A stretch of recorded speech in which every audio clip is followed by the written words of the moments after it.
Hello and welcome to Compelling Conversations where Law Meets Business. I'm Dara Rosenbaum, a founding partner and attorney at Rosenbaum & Taylor in New York. My own journey has shown me very clearly the power of learning from others, whether it's from their successes or from their failures, and that's actually what led me to start this show. In each episode, my goal is to have a compelling conversation with a business leader, business owner, or other inspiring person who will share with you their experiences, their advice, and their perspective. I hope you'll learn from them and be inspired by them, just as I'm sure I will. You can find this show on YouTube, LinkedIn, Apple Podcasts, Google Podcasts, Stitcher, Spotify, and more. Today's guest is Michelle Kemling. Michelle Kemling helps Syapse fuel its mission by partnering with business teams to attract great talent, engage, develop, and enable exceptional performance and champion an inclusive, mission-driven culture where people thrive. Michelle is passionate about cultivating an exceptional employee experience and fostering the growth of employees. She has held multiple business and HR leadership positions across diverse industries in entrepreneurial and high-growth environments. Currently, she is the Chief People Officer at Syapse. Syapse works with leading health systems, life sciences companies, and regulators to advance real-world care for cancer patients. Syapse is real-world evidence company dedicated to extinguishing the fear and burden of serious disease by advancing real-world care. Prior to Syapse, she was the head of talent management at Twilio, where she built out that function and held multiple leadership positions, including seeing the people team through an IPO and multiple acquisitions. Michelle holds a BA in finance from Michigan State University and an MSA in business leadership from Donny University, and she is also a certified integral professional coach through New Ventures West. When not at work, you can find Michelle hitting the slopes, out for a run, playing with her dog Sasha, or renovating her historic home in Traverse City, Michigan. Welcome, Michelle. It's wonderful to have you here. Thank you so much. That's a lot of pressure to say I have to be that inspiring, Dara. I'll warn you in advance, I can kind of drone on about this stuff because I really geek out about it. I worried about it this morning and I was like, wait, Dara's an attorney. She's going to redirect and shut me down as quickly as she needs to. So I will admit that you were the first Chief People Officer I've ever met. What does it mean to be a Chief People Officer? It's funny, my mom asked me that question a lot too, but really, being a chief people officer is all about people strategy and delivering on that. People are the foundation that all of our other business strategies are dependent on. So if you ask me, that makes it a pretty big deal. Uh-huh. And I would certainly argue that during these unprecedented times, it's made it more important than ever. And really culture is at the heart of all of it. I think, thankfully at Syapse, we entered the pandemic from a place of strength, and we had been laser focused on culture, for several years, really bringing up our employee engagement over 30 percentage points. And so that and employment brand has been super important. And I would say why it matters is our internal and external talent brand is just core to who we are, how we support our internal team, and how we attract people that will thrive at our company. And there are a ton of different things you focus on in that role, really, which I can talk more about if yeah, let's get to that in a minute. But I'm just curious, what career path led you to Syapse and led you to being their Chief People Officer? So it's interesting. That's a great question. I think, if I were to look at career path and sum it up, you talked about some of it, but I really had a winding road and not a direct climb up a ladder with known intentions. Like some people just know, hey, I want to be a lawyer. I want to be a doctor when I grow up. That wasn't my journey. And I started in finance. I've done sales and account management. I eventually landed in the people space. I worked across various industries and disciplines, big companies, small companies, established companies, mostly startups. And I would say how I landed at Syapse is kind of a couple-fold. One, my passion in the startup space. Most of my time has been spent in startup divisions of large companies or just startup companies, whether they were acquired by big companies, IPO'd or something else. I'd say I've definitely been bitten by the bug.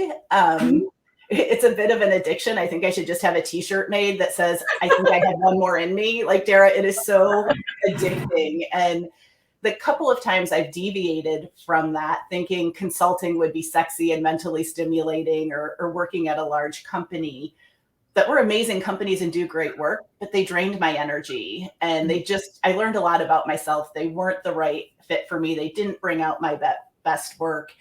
And so the first kind of nugget is the type of company and startup space. That's part of how I landed at Syapse. The other is all about work culture. I've been really fortunate, just blessed to work at some places that had tremendous, tremendous cultures. Synapse early on, Bridgewater, Twilio, where I joined really strong cultures and learned so much about fostering and growing those cultures in my role, and the importance of being deliberate about it. Your work is never done in that space. If you become complacent, you can take an unwanted turn that's super hard to recover from. And I landed at Syapse. That may sound kind of familiar because I used to work at Synapse, like almost the same name of the company minus the N. But a recruiter had reached out to me, and when I first saw it, I actually thought it said Synapse. So I looked at it. That was the first blush. And like, am I going back? I'm like, wait, they're looking for someone and they're reaching out to me? Like, that was kind of funny. And when I actually looked a little deeper, I saw it was Syapse, and that they were a startup on a mission to bring the best cancer care to all cancer patients through precision medicine. And at that time, I was kind of, I guess I would say, I was going through a missed cancer trifecta, which nobody ever wants to go through. But my partner's father had just passed from pancreatic cancer. My mom was recovered from, but having some complications from colon cancer. And I learned that one of my dearest and closest friends had late stage ovarian cancer. And in my heart, I knew I had to take the job if they wanted me. It was really kismet. And as I went through that process, I loved the team that I met. Obviously, like I said, the purpose was important to me. And one of the primary things that I needed to focus on was not just building out a people team, but also building an exceptional culture. And it was going to be the first time I was going to be able to really focus on assessing and building a culture versus joining a place that already had a super strong foundation in place. And so all of those things together led me to Syapse and how I landed at Syapse. And I continue Syapse because between the mission, the people team that I work with, my boss, the executive team, it's an awesome place, and it's really an awesome culture, and it's a lot of fun. And now, are you their first chief people officer, or do they have one before you? No, I am there first. And I actually joined with a different title and was promoted into this title. So I am definitely the first chief people officer there, and hopefully not the last, because I have some amazing people on my team that I know could step into my shoes someday. Now, what advice would you give to somebody else who's on a similar career path or wants to pursue similar work? What advice would you give them? Gosh, I think, I could talk about career paths today. Similar career paths, to me, I think, really just, and I think for anyone, just as you think about your career path, maybe I'll think about it that way. Think about what brings out your best work, right? That could be, is it something that's fast paced? Is it more focused? Is it variety? Is it teamwork or working more independently? Know what you value. And when I say that, I mean things like, is it purpose? Is it growth? Is it money? Is it culture? Is it flexibility? Is it learning? And prioritize that and continue to assess that over your career, because I promise you it's probably going to change. And continuing to look at that, know what you're good at and embrace what you're not good at. That's super important too. Know what makes you happy, and be super open about what's next. I landed in the HR space, or the people space, totally on accident. Years ago, when I worked at Synapse, I was leading sales and account management. And I quit my job, not because I didn't love the company, not because I didn't like what I did. I was just bored, not due to, not having a lot of work, but I think I just felt like I needed something different. And I was going to go back to school and just take a total turn out of the business world in some other way. And my boss at the time, who was the head of sales and account management, unbeknownst to me, reached out to the head of HR, shared some things they thought I was good at. Long story short, they actually offered me a position to stay on as a consultant, pay for me to finish my MBA and focus on org development and leadership development. That landed me in an HR position on that team. And literally changed the course of my life and my career in rewarding of ways. And I should probably right here, huge shout out to my boss at that time, Lawrence Scheinman, for seeing something in me that I didn't see in myself and really being that catalyst. And, be open to those things. You're going to take some risks, don't view things as a failure if a company or a position isn't what you want or doesn't work out. Mm-hmm. And I also think a lot of people starting out put a ton of pressure on themselves about what exactly am I going to be? How am I going to get there? How fast am I going to get there? Mm-hmm. And try not to do that. Like, enjoy the journey. Most of the decisions you make aren't forever decisions. You're going to learn something from all of them. And I think I can remember when I sitting for my first job interviews right out of law school, I wasn't thinking about culture or, mission statements or values or any of those things of a company. I just wanted a job. So I think that, what kind of questions would you suggest, somebody who's either, looking to change jobs or at least open to changing jobs would ask in an interview, or would look at what other, materials I'd look at, or, talk to former employees to kind of get a sense of whether, that company and that company's mission and their goals and their culture is going to be a good fit for what the applicant thinks are their strengths or what they really want. Yeah, I think there's a couple of things you can do. You can ask certainly questions in an interview, but if you're looking to change careers or jobs or positions, I think one of the best things that you can do is talk to other people at various companies and understand, what do they do? What's a day in the life of their job like? Mm-hmm. What do they find rewarding? What are the challenges? How might that match up with what you want to do? And I think if you're looking at it from a candidate perspective, thinking about those things that are most important to you, mm-hmm. and coming up with what those are and asking questions around those and being really authentic about what you want, I think is most important. I mean, I know recently I had connected you with a young woman who was looking to change jobs, perhaps change industries. And I recall you giving her very valuable advice that led to a different decision than maybe she thought she would make. So would you share that story? Yeah, no, that's so great. Yeah, it was interesting. And it was really about, I almost look at it back to coaching, and talking to someone and really asking her questions to help her understand, what is it that's important to you? What do you really want to be doing? What's your short-term view? What's your long-term view? What makes you happy? What is it about this that's compelling? What is it about this that would make you pause? And just having that kind of conversation, mm-hmm. and giving her things to go and think about. And, she did. And I didn't steer her one way or another. I tried to give her the tools to make the best decision for her. Mm-hmm.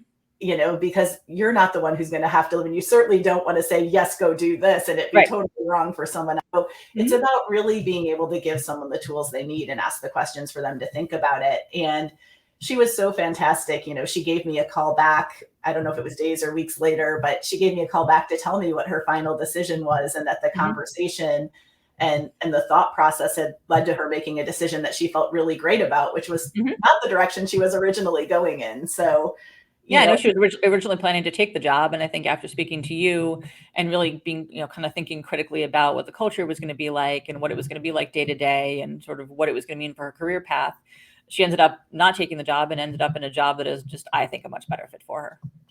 Yeah. And I mean, she was just amazing, brilliant, strong woman, so fun to talk to. And it's things like that I personally find so rewarding too. Mm-hmm. Right.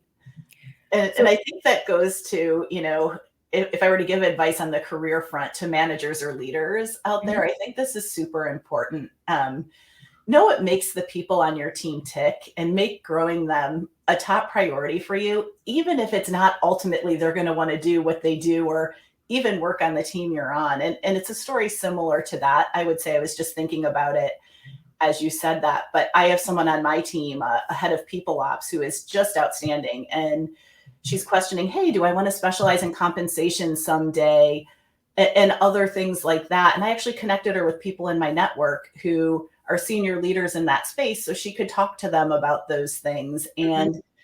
try to get folks the recognition for just their awesomeness and the work that they do. That same person we nominated for an award for all of the amazing wellness work she's done, throughout the pandemic. And she ended up being recognized as Wellness Leader of the Year. That's great. small and mid-sized companies, and the Mhm. person next to her who won for large size company was a CEO. And like, Very cool. you look at that and being able to get people the recognition, the exposure, the experiences, Mhm. and don't be afraid of losing someone that's great. They're going to stay longer if you can help them and propel their career and give them the experiences that they need. And I think a lot of folks, don't necessarily make that a priority because they've got so much to do and their plate's so full, but take the time out for that. It's going to go a really long way. And it's probably Mhm. one of the most important things you can do.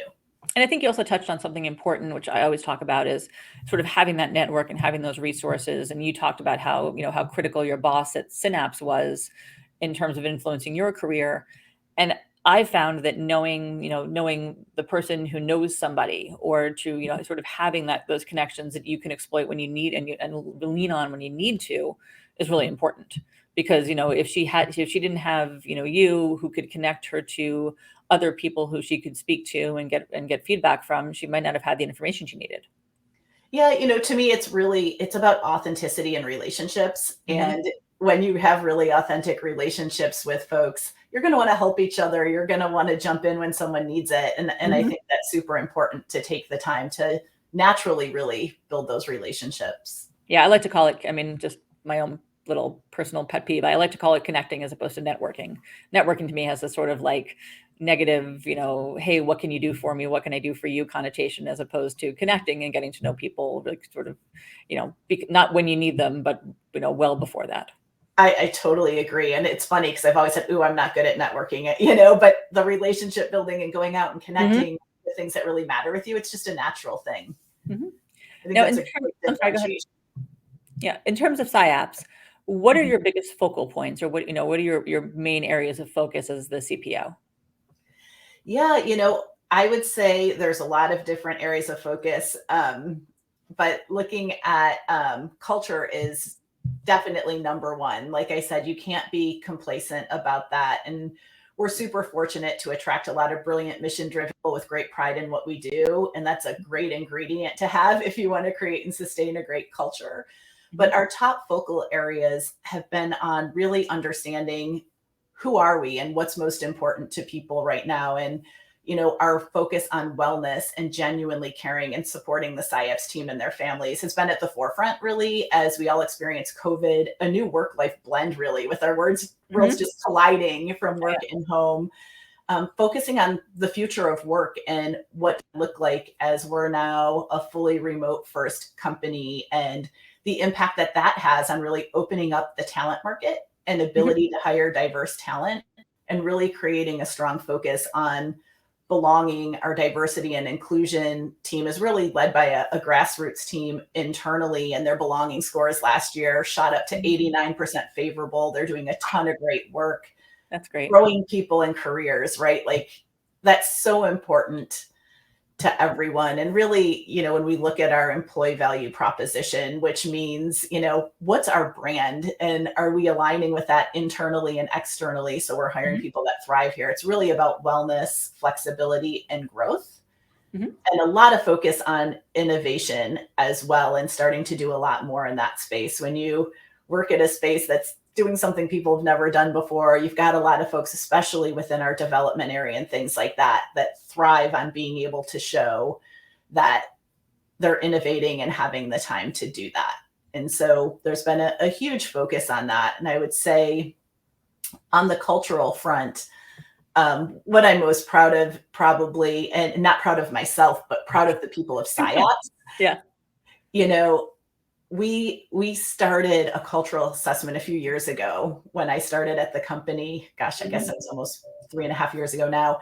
And we Mhm. established this core group. We call it our Culture of Leadership group. And it really consists of influencers and people at all different levels and all different positions Mhm. across the company. And they help to define who are we, where do we want to be, our leadership principles that we put in place. We happen to have 4 of them, but each quarter we go deep on one. So, well, that works out perfectly. It was not intentional. It's just hitting me right now. But it worked out. But they are leading and owning everything cultural. And all I can tell you is, you've done it right when employees own the culture and you see magic happen. Mhm. It's been so much fun to watch and to see that happen. The other areas of focus, I would say, are just exceptional communication in a really authentic, compassionate, transparent way. Mhm. When you're fully remote, trust is number one, and communication is obviously going to be that connective tissue that fosters the trust and truly be the foundation of great teamwork. So, I'm sorry, go ahead, please. so that's been a huge focus. I would say those are some of kind of the big focal points without going into like the fun things we've been doing to drive engagement and things like Well, what are they? Now that you mentioned them, what are they? Gosh, there's a lot. I'll highlight a few. My team's done some pretty cool stuff. In the beginning, probably before I would say it was in vogue, we implemented something we call recharge days. And the thought behind those is unless everybody's off, nobody's off kind of a thing. And That's a good people point. really needed time to just recharge, whether it's use that to actually get work done when you're not being pinged on other things all day long or in meetings, or to spend time with family or mental health, physical health, however you want to use your recharge days. So we put 1 to 2 together every month of the year where everyone's off. Of course, customer first, and there's things that happen where some people have to work some of the time and things like that. But the intent behind that has really been the wellness of our employees. We implemented a wellness bundle. So going all remote, we put things like Aptive and Headspace and Ginger.io and Physera to focus on physical and mental health. We do fun challenges within those apps, give out prizes.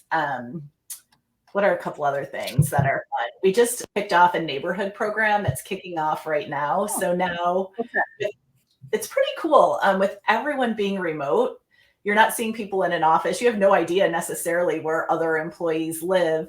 So this really makes that transparent. And we've assigned all employees to neighborhoods and clusters based on where they're located. And we're appointing, for lack of a better word, like neighborhood captains to give employees leadership opportunities. And they'll kind of lead the charge in bringing people together virtually or in person to do fun things and get to know each other. You can even join other neighborhoods that aren't where you live, and you can crash their parties. So it should be a really good thing to kind of foster that connection. And I would say a couple other things that are cool. One is a program called Community and Caring. And this is a monthly program that's themed every month. So it's focused on things from community to self-care to diversity and inclusion and belonging. And it's focused on educating, providing resources and tools and frameworks, but it'll be themed. So for instance, this month is Women's History Month. And then there's other things like World Sleep Day or something like that that's a part of it. And every day of the month has some little exercise or resource or something that ties to those themes that people can take part in. And it's pretty cool. We do that every month of the year. And it's something I'm even happy to share if someone wanted to hit me up. I'm sure the folks on my team who put that together would be happy to share with others. Oh, that's terrific. That's terrific. Well, at the end of the show, we'll talk about how anybody can contact you.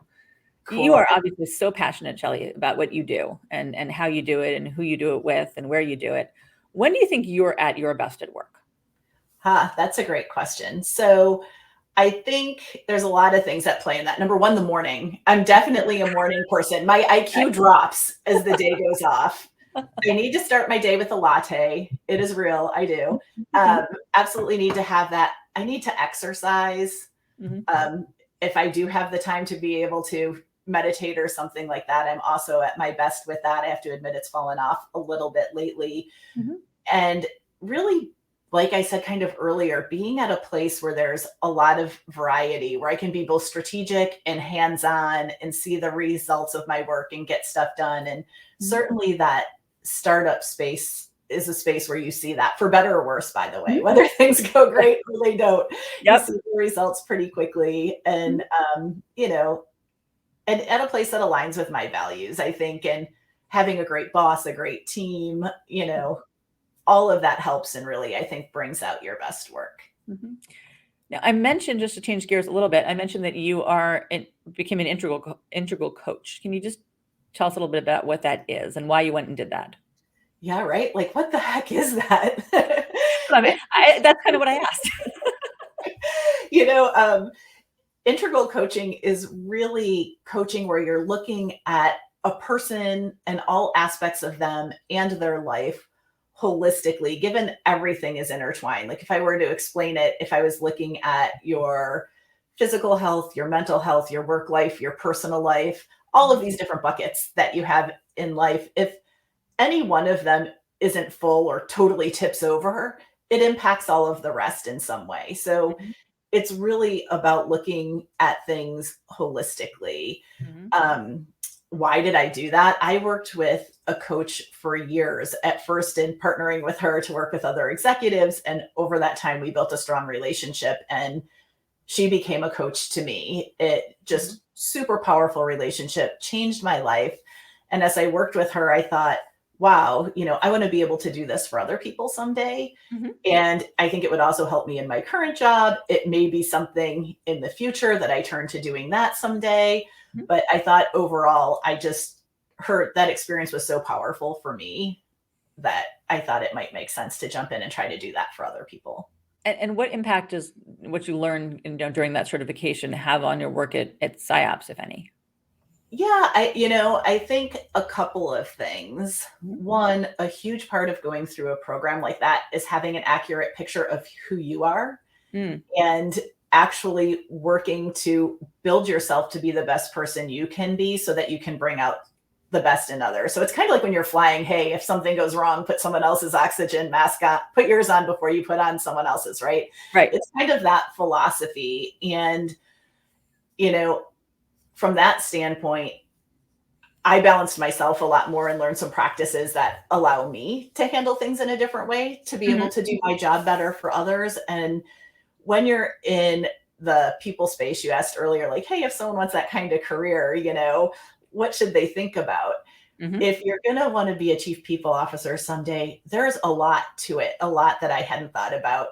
When I didn't know a lot about the people space, there's technical aspects, analytical aspects, legal aspects, there's comp, there's benefits, there's employee relations, there's org design, there's leadership development, there's employee development, there's culture. There's just so many things, such a Mhm. variety that requires such a breadth of skills. And it's also a job that if you do it well, you're going to be having some of the hardest conversations you've had in your life, right? And that's actually can be a gift to others, but it's not easy. And I think part of coaching helped me to do that in a better way. Mhm.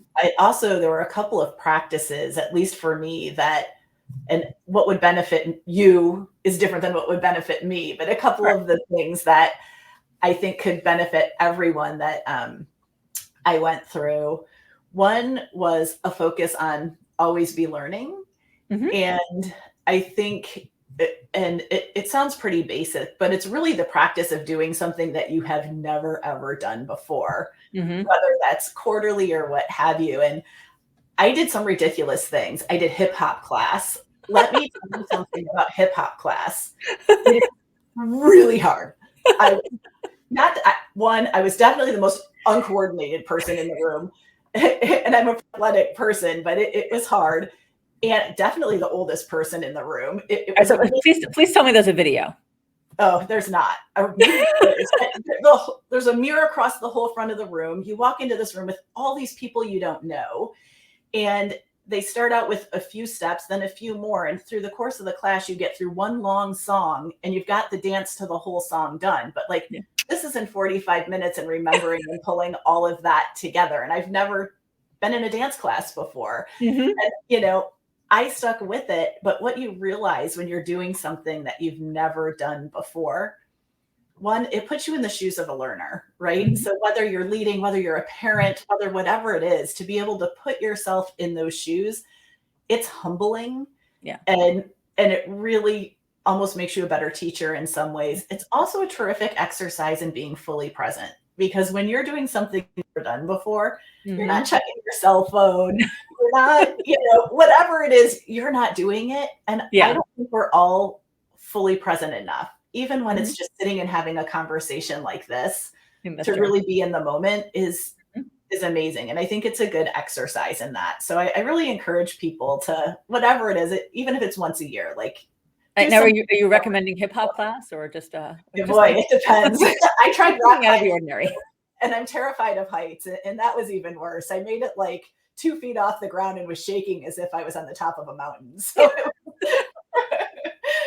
one of those things, but I think the always be learning is great. And another thing was just a gratitude practice. And this is just in the world we live in, it can truly shift your mindset in a profound way. And this isn't a big deal. This is like you could be out for a run and see the sun rising and stop and take a picture and notice the beauty in that and have gratitude for that.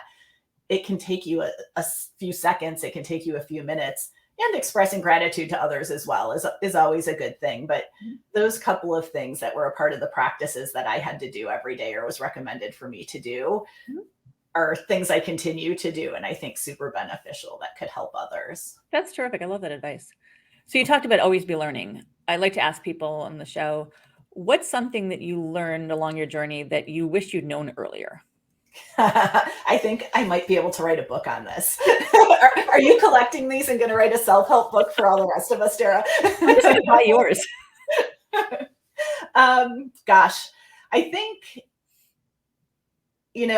I'm definitely a super analytical and scientific type person, strongly data driven, and I also have really strong intuition. And one thing that I've learned is that if my intuition is screaming at me, right, no matter what the data says or what looks good on paper, I need to step back and listen to it and not try to explain it away or talk my into something with more data just because it seems so right. I think I did learn this earlier, and it took me repeating that mistake and seeing a pattern to be like, look out, girl, you're about to make a really bad decision right now. And I think if I had seen that pattern earlier, it might have saved me from making a couple of not great decisions. And it sounds like another way of saying trust your gut. That sometimes there's something there that knows better. That's absolutely right. Yeah. Michelle, this has been a fantastic conversation. Really appreciate everything that you've shared. Can you tell everybody where they can learn more about Syapse and where they can connect with you? Yeah, LinkedIn is probably the best space to connect with me. You can shoot a private note. I'll definitely reach out to you if you want to learn more about some of the fun stuff that we're doing or anything in general. Always happy to get to know new people and share resources and learning.